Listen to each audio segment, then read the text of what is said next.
Penyampaian materi udah nih Kak Hafiz. Acara selanjutnya kita ngapain lagi nih? Oke, untuk next sesi selanjutnya nih teman-teman. Di sini kita adakan sesi tanya jawab nih, di mana para pemateri kita udah siap nih untuk menjawab pertanyaan dari teman-teman semua nih. Oke, karena pemateri udah siap dan di sini kita masuk ke sesi tanya jawab dan nantinya akan diambil 4 pertanyaan paling menarik ya. Bisa diingat teman-teman. Langsung aja ini dari room Zoom. Udah ada pertanyaan banyak ya. Langsung aja pertanyaan yang pertama dari Sari Andriani _Unja. Izin bertanya, seperti yang kita ketahui keseluruhan, maaf sebelumnya, ini ditujukan untuk Bapak Suranto. Baik Bapak Suranto, pertanyaannya, seperti yang kita ketahui keseluruhan percakapan dilakukan oleh native speaker yang tentunya memiliki intonasi dan cara pengucapan yang sangat asing, sehingga terdengar cukup menyulitkan. Nah pertanyaannya, bagaimana tipsnya untuk bisa sukses di topik listening saat mengalami kesulitan yang dijabarkan tadi? Silakan Bapak untuk dijawab. Oke, ini pertanyaan yang bukan yang pertama. Kebiasaan kita untuk tidak mendengar native speaker itu adalah kendala yang pertama. Misalnya yang berbicara native speaker itu bukan dari Amerika misalnya. Misalnya dia basicnya dari British misalnya. Pronunciation-nya sudah berbeda. Jadi Amerika lebih slow, British lebih cepat misalnya. Triknya bagaimana? Ya kita harus banyak-banyak mendengar dari recording. Seperti bagusnya sih nonton film gitu loh. Saya sarankan nonton film yang setelah jam 12 malam, yang tidak ada teksnya film itu. Salah satunya untuk melatih kita habit in listening from the native speakers, itu salah satunya adalah nonton film. Film tetapi tidak ada teksnya. Kalau film ada teksnya, use solatif aja transkrip bahasa Indonesianya itu, supaya mata kita nggak fokus terus gitu. Nah, how to build in achieving better in listening score gitu. Salah satunya adalah nonton film. Yang kedua, coba daripada kita dengerin lagu Korea gitu, dengerin lagu bahasa Inggris gitu. Karena ada kata digabung itu kalau kita you and I, orang sana nggak ada ngomong kayak gitu, you and I dia bilang. Itu misalnya Singapura, orang Amerika bilang shouldn't be, orang Singapura bilang soon be gitu. Jadi tergantung native speaker ini dari mana. If the native speaker is coming from America, kalau dari Amerika itu masih mungkin nggak begitu sulit ya. Tapi kalau if the native speaker coming from British, itu ngomongnya cepet banget. Gitu. Jadi the first time is, yang pertama adalah we have to be habit in watching the TV, movie I mean. Apakah movie in YouTube atau di apa terserah lah. Kemudian second one, practice much more and much more gitu. Jadi berlatih terus listening itu. Contoh, orang Indonesia ngomong bahasa Inggris dengan orang Malaysia ngomong bahasa Inggris kan beda. Intonasinya beda. The intonation, nah itu salah satunya harus ya banyak berlatih mendengar gitu. So, kalau kita ingin mencapai nilai skor listening itu bagus, berarti banyak hal dilakukan. Berlatihlah mengerjakan soal-soal listening dari TOEFL dari beraneka ragam sumber. Misalnya apakah dia dari British Council atau mungkin dari Cambridge atau mungkin dari Pearson gitu. Silahkan aja. Banyak praktek yang harus lebih banyak. Kemudian how to find out the key point. Bagaimana cara kita mendapatkan kata kuncinya dalam listening itu. It is impossible, kita nggak mungkin, we have to catch all the words in the conversation. Kita nggak mungkin akan bisa menangkap semua kata. So the point is, intinya adalah kita harus bisa mencari kata-kata kunci dalam dialog itu.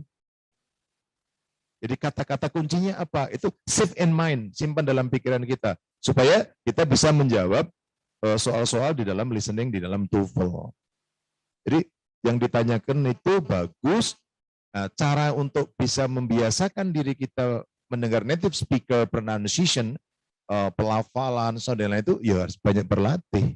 Kuncinya adalah practice is better than never practice. Mungkin itu ya jawaban yang bisa diberikan. Oke, terima kasih Bapak Suramto Kuncoro.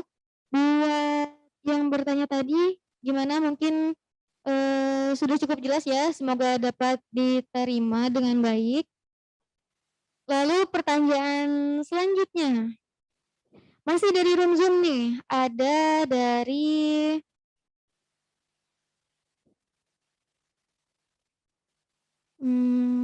atas nama Dia Wulandari dari Universitas Muhammadiyah Bengkulu. Narasumber yang dituju untuk Mr. Suramto Kuncoro lagi nih Bapak. Dengan pertanyaan,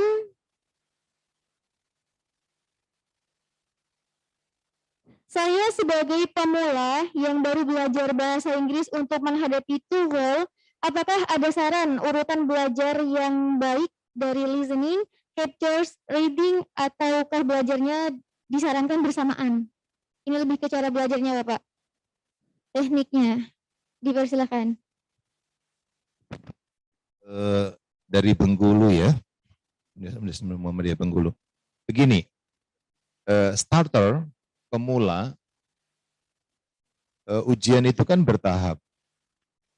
Tesnya juga bertahap. Ada tes bentuk listening, ada structure, kemudian ada reading. Nah, kalau kemampuan mendengarnya itu sudah bagus, artinya sudah familiar dengan ungkapan kata-kata dalam bahasa Inggris sudah bagus. Selama penelitian yang saya lakukan, listening adalah keterampilan yang tersulit gitu loh. Jadi beberapa penelitian yang pernah saya lakukan berkaitan dengan kemampuan listening. Listening itu ternyata keterampilan yang tersulit ketimbang keterampilan menulis. Nah, artinya kalau skill listeningnya itu bagus, maka untuk mengerjakan soal-soal yang lain itu menjadi terbiasa. Artinya ya teknik itu tergantung individu gitu. Mau berbarengan 3 skill atau setiap skill. Tapi kalau cocok dengan sistem per individu, per skill, ya lakukan per skill. Tapi kalau pengennya bareng, ya bareng. Artinya teknik itu nggak bisa diaplikasikan kepada setiap individu. Kita mau mampu menggunakan bentuknya per skill atau kombinasi. Tetapi bagusnya kalau untuk starter, perbanyak listening dulu deh. Ketika sudah listening, nanti baru structure, baru ke reading gitu. Karena kalau kita sudah familiar dengan listening, ungkapan-ungkapan yang sering kita dengar, untuk mengerjakan yang berbentuk tertulis itu jadi terbiasa gitu loh.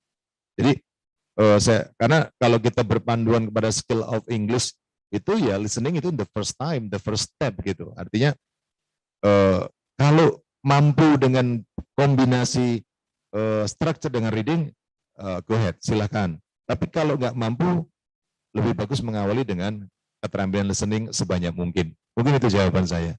Oke, terima kasih Bapak. Dan mohon maaf tadi ada kesalahan penyebutan nama. Pertanyaannya dari Nuning Rirahayu dari Universitas Bina Insan.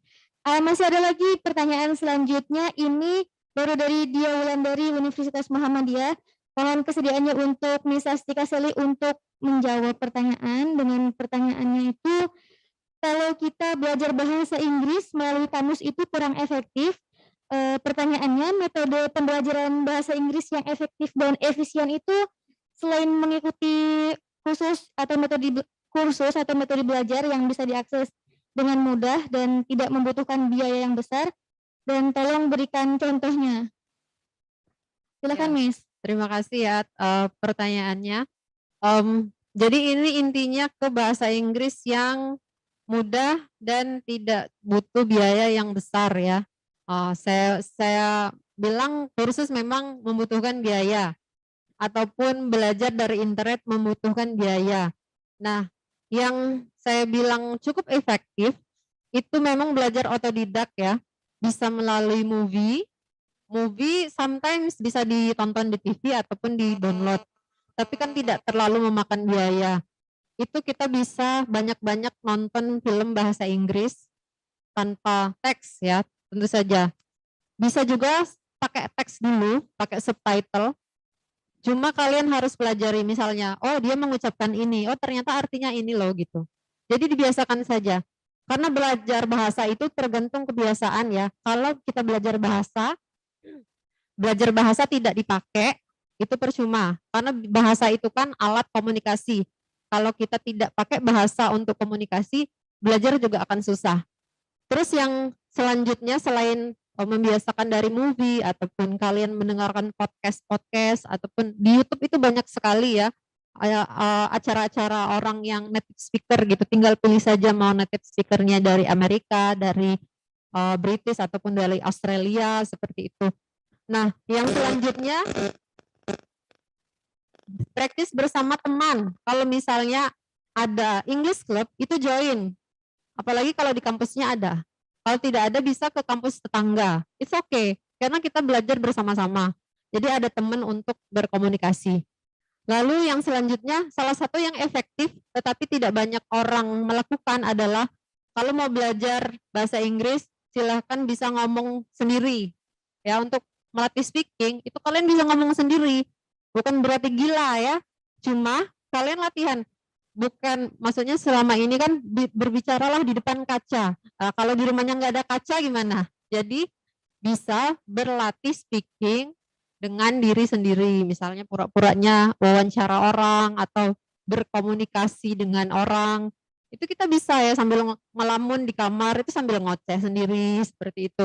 Atau belajar menulis diary seperti itu. Itu cara-cara yang tidak membutuhkan biaya tapi tidak banyak dilakukan ya. Nah, sebenarnya yang pertama adalah motivasi diri dulu. Kalian pengen belajar bahasa Inggris untuk apa? Kalau memang kalian harus dan wajib untuk mencapai tujuan itu, ya kalian mampu melakukan dan harus diawali dari motivasi diri sendiri dulu ya. Kalau memang ingin berlatih, ya kalian harus mau dulu, mau berlatih. Bisa dimulai dari diri sendiri itu tadi saya bilang. Kalau misalnya kita tidak punya partner, ya saya rasa itu. Terima kasih. Terima kasih Miss Astika Selin untuk itu tadi jawabannya. Semoga dapat diterima dengan baik. Dan satu lagi Miss, pertanyaan dari room Zoom. Ini ada dari Triwahyuni Oktaviani dari STKIP PGRI Lubuk Linggau. Pertanyaannya, bagaimana trik bisa lulus TOEFL dengan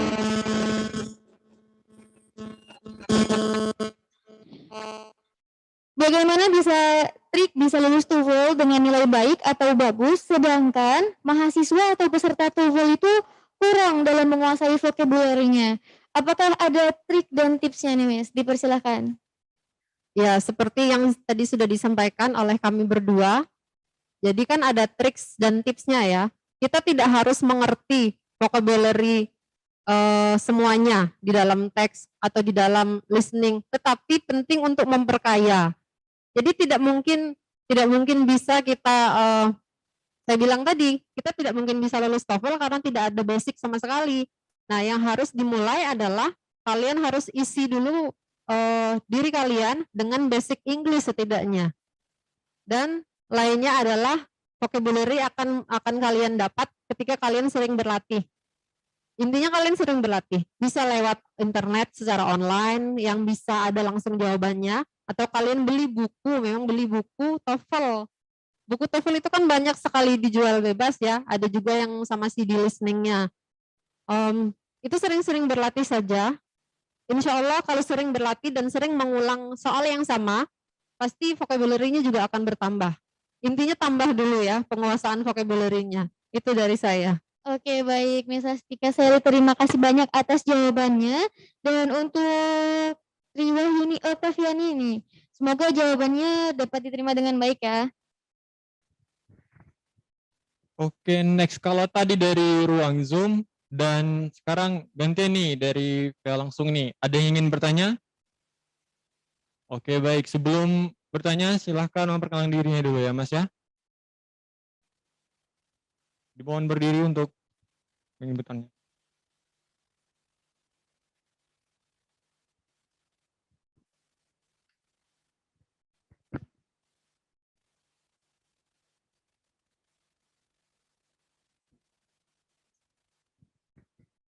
Assalamualaikum warahmatullahi wabarakatuh. Perkenalkan, nama saya Muhammad Habib Fathur-Rahman Al-Farizi dari Universitas Bina Insan. Izin bertanya kepada Bapak Suranto, bagaimana pendapat dan solusi tentang mahasiswa yang mengesampingkan atau yang tidak peduli tentang pelajaran bahasa Inggris, terutama materi TOEFL ini? Terima kasih. Wassalamualaikum warahmatullahi wabarakatuh. Kalau kita tidak peduli, maka masa depan ya tidak peduli. Artinya tadi sudah Bu Seli dan saya sampaikan bahwa bahasa Inggris itu penting kalau kita ingin mencapai sesuatu. Jadi kalau kita sendiri sudah tidak peduli dengan mata kuliah bahasa Inggris, misalnya apa khususnya program TOEFL, sementara ketika kita ingin berkarya, itu menjadi persyaratan gitu loh. Sekarang kan hampir seluruh perguruan tinggi, baik itu swasta, private university maupun state university di Indonesia, sudah mempersyaratkan kalau mau ujian skripsi itu minimal TOEFL 400. Sudah sebagian besar perguruan tinggi mempersyaratkan itu. Nah kalau enggak, berarti enggak bisa ujian skripsi nanti. Kan gitu. Nah sementara di luar sana, misalnya enggak usah jauh-jauh, kita ambil di tetangga kita, di Malaysia atau Brunei Darussalam gitu. Ketika saya berada di IU, di dalam kelas seperti ini, banyak mahasiswa Indonesia, saya ungkapkan, banyak sekali mahasiswa Indonesia kuliah di sana. Ketika di dalam kelas, itu nggak ada bahasa Melayu, nggak ada bahasa Indonesia. Tetapi ketika di ruang kelas, itu beraneka ragam bahasa keluar semua. Jadi sikap konsisten lembaga itulah yang perlu dibangun. Artinya, kalau kita nggak berdalam arti, saya menerjemahkan kata kita tuh ya bisa mahasiswa, bisa stakeholder gitu loh. Jadi ini saya kasih bayangan, kenapa Malaysia tingkat pendidikannya lebih baik daripada kita? Yang dibangun adalah konsisten. Ketika kami melakukan rapat internal dengan EU, sekitar 60-70 orang mahasiswa itu, dalam kelas tidak ada bahasa Melayu, tidak ada bahasa Indonesia, Mas. Yang ada bahasa Inggris.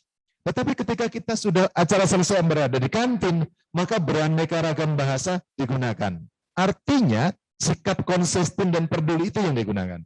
Nah, kalau sekarang masih ada teman-teman adik-adik mahasiswa yang belum peduli tentang itu, ingat, setelah misalnya kampus kita belum mempersyaratkan tes TOEFL misalnya untuk ujian skripsi, ketika sudah lulus, melamar pekerjaan, bukti bahwa Anda mampu berbahasa Inggris dan sertifikat TOEFL. Itu dipertanyakan. Ketika sudah punya sertifikat TOEFL, nanti dalam wawancara baru. Gitu. Jadi paling tidak syarat administrasi terpenuhi dulu. Ya saya sarankan lebih baik peduli gitu.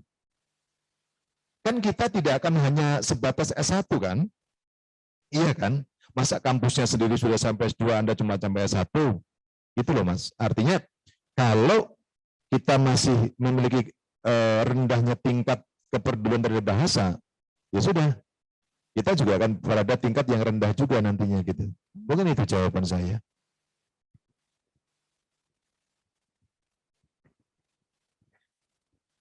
Terima kasih untuk Pak Suranto. Dan untuk yang lainnya, masih ada yang ingin bertanya? Oke, baik. Dari Mas yang di belakang itu, mohon perkenalkan dirinya sebelum bertanya, Mas. Bismillahirrahmanirrahim. Assalamualaikum warahmatullahi wabarakatuh. Warahmatullahi wabarakatuh. Saya ucapkan terima kasih kepada moderator telah memberikan saya kesempatan untuk bertanya. Sebenarnya dari tadi ingin bertanya, ya kan? Begitu. Di sini Pak atau Bu, saya mohon izin mungkin di luar tema, di luar TOEFL, ya kan? Saya ingin bertanya. Saya agak menyinggung sedikit dari penyampaian Bapak tadi, yang katanya agak perbedaan antara bahasa Inggrisnya Bible sama yang Amerika gitu kan gitu. Nah saya di situ. Nah saya juga pernah tahu sebenarnya kan begitu. Nah kenapa demikian Pak? Kenapa demikian? Yang kita pelajari ini bahasa Inggrisnya apa gitu? Saya kasih contoh lah. kayak kabar I'm fine di sini belajar ya kan. Kalau di sana oke saja begitu kan. Nah, kenapa begitu? Nah, satu lagi pertanyaan, dua pertanyaan saya, Pak. Saya pertanyaan, mungkin di luar di sini kan kita learning, belajar, ya kan? Sama kayak reading atau listening itu belajar kan. Nah, saya ingin lebih kepada conversation, ya kan? Implementation daripada pelajar kita. Nah, saya tuh kepingin kebanyakan dari kami, saya pribadi, itu bahasa Inggrisnya pasif, bukan aktif, karena kurang conversation. Nah, kasih tipsnya kepada kami begitu. Mau Bapak atau Ibu yang jawab terserah. Saya ucapkan terima kasih. Wassalamualaikum warahmatullahi wabarakatuh. Waalaikumsalam warahmatullahi wabarakatuh. Baik, untuk pertanyaan pertama, kenapa bahasa Inggris berbeda dengan dipelajari dari negara luar? Dan yang kedua, implementasi dari pelajaran conversation, tips untuk kedepannya, Pak. Silakan dijawab. Dipersilakan. Oke, gini.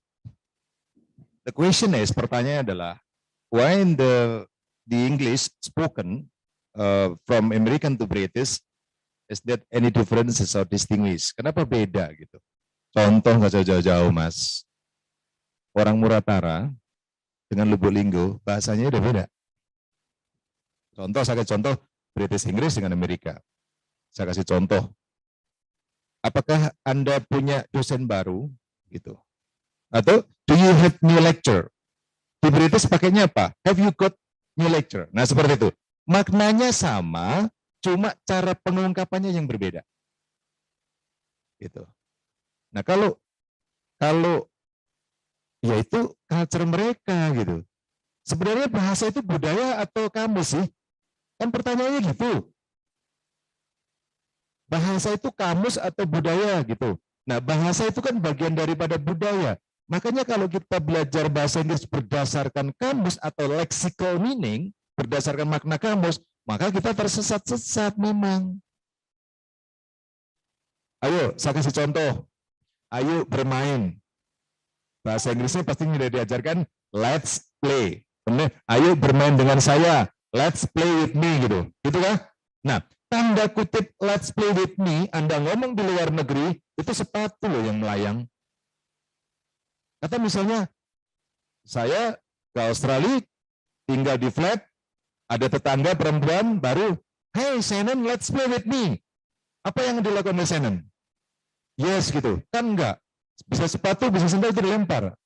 Kenapa? Itu maknanya negatif menurut mereka. Let's play with me, it means do the sex.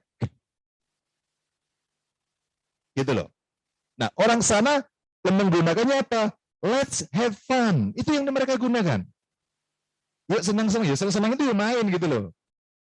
Nah, sekarang bagaimana bisa menggunakan bahasa berbasis culture? Itu yang paling penting, bukan berbasis kamus gitu. Apalagi kamus yang Anda gunakan 10 miliar kata gitu, maaf ya. Meanwhile, sementara satu kata makna bahasa itu bisa lebih dari satu maknanya. Ketika masuk dalam kalimat tertentu, maknanya bisa beda gitu. Nanti Bu Seli biar nambahkan. Bu Seli mungkin punya pengalaman juga.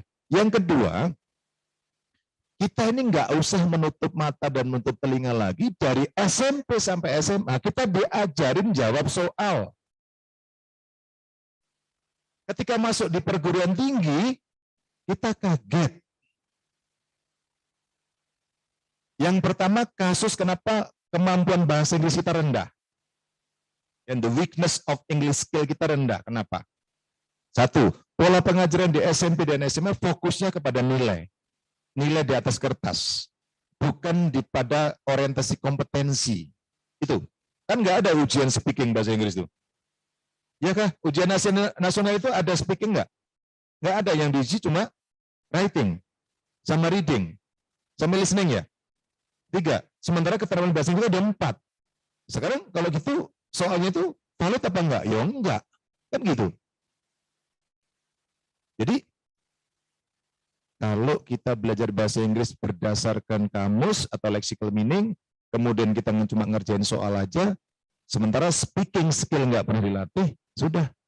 Karena oral itu basicnya, nanti baru written gitu loh. Jadi spoken dulu baru written gitu. Karena ketika terbiasa ngomong, koreksinya ada di written skill gitu. Nah, saya setuju yang disampaikan Bu Sally tadi. Aku dulu ketika kuliah di IKIP Jakarta, itu beli kaca 2 meter kali 2 meter di kos-kosan. Ngomong sendiri kalau lagi tengah malam. Tapi sekarang nggak perlu melakukan itu. Bisa recording gitu. Rekam, nyalain salah, rekam lagi, nyalain salah kayak gitu. Karena dulu belum ada zaman kayak gitu. Skripsi aja masih pakai mesin ketik saya dulu. Nah, salah satu kuncinya adalah Mas, kalau kita ingin tahu, oh ini British atau American, Indonesia itu campur-campur. Nggak clear. Indonesia itu tukang paling nyontek, saya kasih tahu. Ini fakta yang nggak bisa kita pungkiri. Kurikulum kita nyontek dari mana? Sebagian Amerika, sebagian Inggris gitu. Ini sekarang ini yang kampus Merdeka menyontek dari mana? Finlandia, kan begitu. Ya, saya kasih contoh di Finlandia. Kenapa dia tingkat pendidikan lebih hebat di dunia? Karena ketika kita ke kampus, mau belajar mata kuliah apa, terserah mahasiswanya. Bukan diatur oleh kampus. Nah, sekarang ada program MBKM. Merdeka Belajar Kampus Merdeka. Mahasiswa bisa belajar mata kuliah di silang prodi. Betul kah? Itu kurikulumnya Finlandia loh, Mas. Sudah puluh tahun yang lalu gitu. Jadi kita ini tukang jiplak.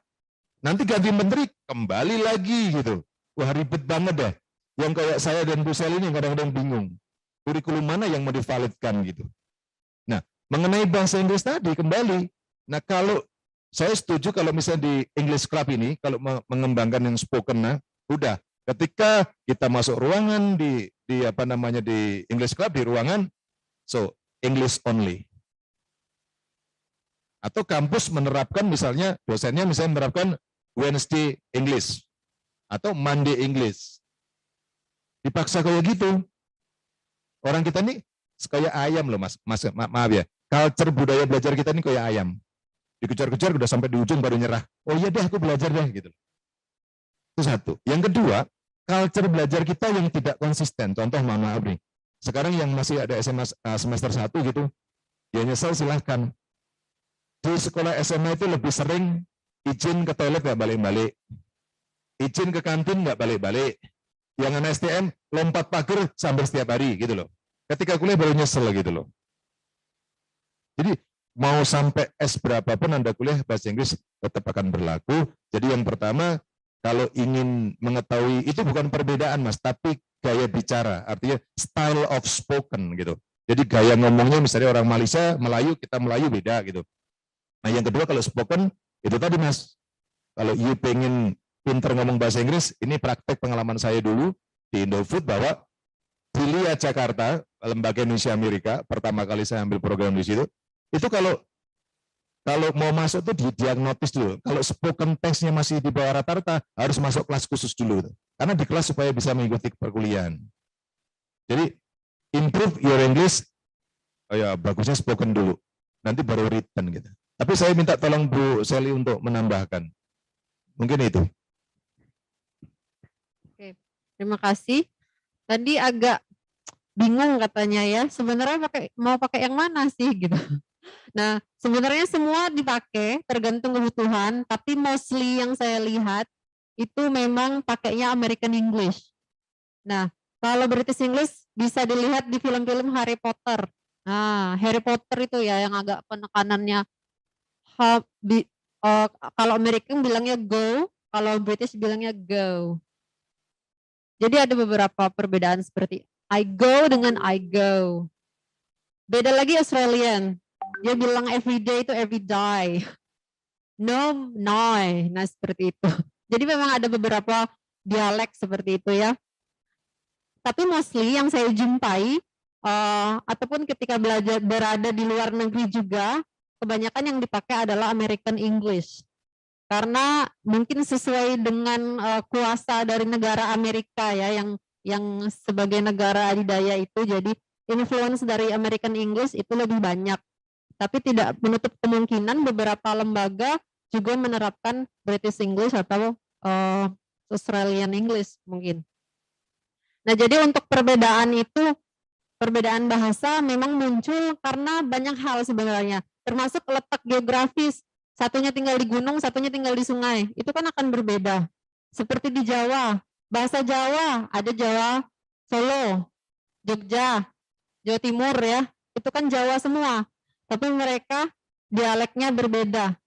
Karena apa? Karena ya tempat tinggalnya berbeda. Akan memiliki budaya yang berbeda juga. Atau misalnya, nah kalau misalnya tahu sejarah American English, orang Amerika itu kan sebenarnya datangnya dari Eropa ya. Itu pindah ke Amerika karena ingin ekspansi penjajahan tadi kan, menjajah ke daerah Amerika. Nah itu kan akan tinggal di geografis yang berbeda. Pasti dialek pun akan berbeda. Karena sangat menentukan letak geografis itu. Jadi dia punya budaya sendiri dan akan memiliki dialek sendiri. Itu kenapa berbeda. Dan mostly kalau ingin belajar bahasa Inggris yang mana tergantung kebutuhan. Dan yang saya sering jumpai adalah American English, tetapi tidak menutup kemungkinan bisa juga belajar British English.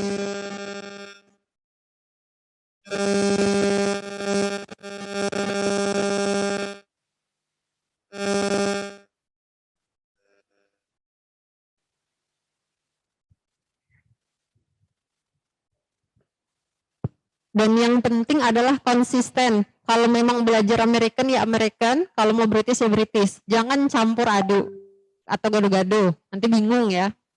Terus kalau biar bisa speaking, yaitu tadi saya sudah sampaikan, ngomong sendiri. Kalau tidak ada partner untuk speaking, biasakan diri untuk speaking English sama diri sendiri. Atau bisa pakai aplikasi. Aplikasi itu sudah banyak sekali ya. Kalian bisa ngobrol sama orang luar untuk latihan bahasa Inggris. Misalnya di Tandem ataupun Cake Speaking English. Kalian bisa punya teman dari luar negeri untuk berlatih bahasa Inggris. Itu salah satu cara. Selain ngomong sendiri itu tadi sangat improve yourself untuk melatih speakingnya. Karena semakin terbiasa, semakin sering dilatih berbicara sendiri, kan sering-sering speaking. Nah, jadi insya Allah speakingnya akan improve juga. Ya, I think that's all. Oke, terima kasih untuk Bapak Suramanto Kuncoro dan Miss Sally.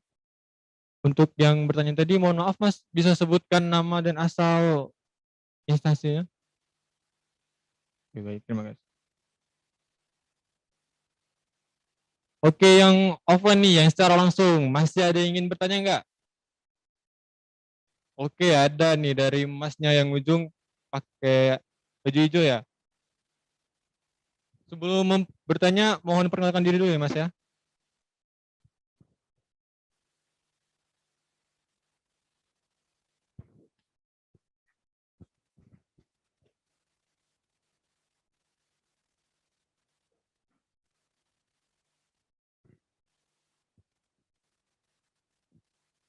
Assalamualaikum warahmatullahi wabarakatuh.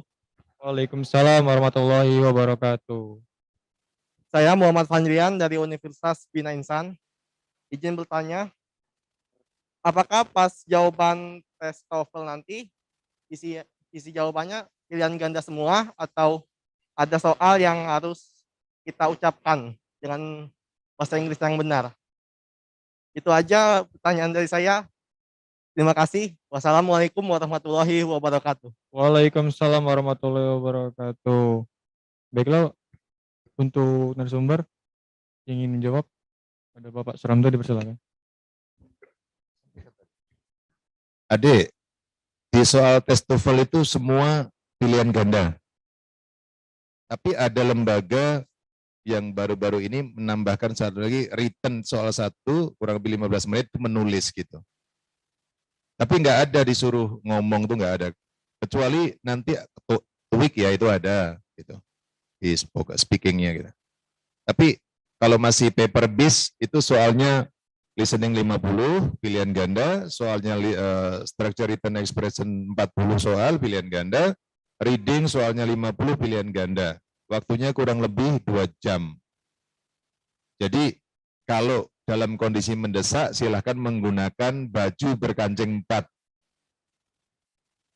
Kalau itu mendesak, Tapi kalau ingin dapat skor di atas 500, ya belajar. Mungkin gitu ya, Mas ya. Baik, terima kasih untuk jawabannya Bapak Sramto Kunsoro, dan untuk Masnya bisa dimengerti ya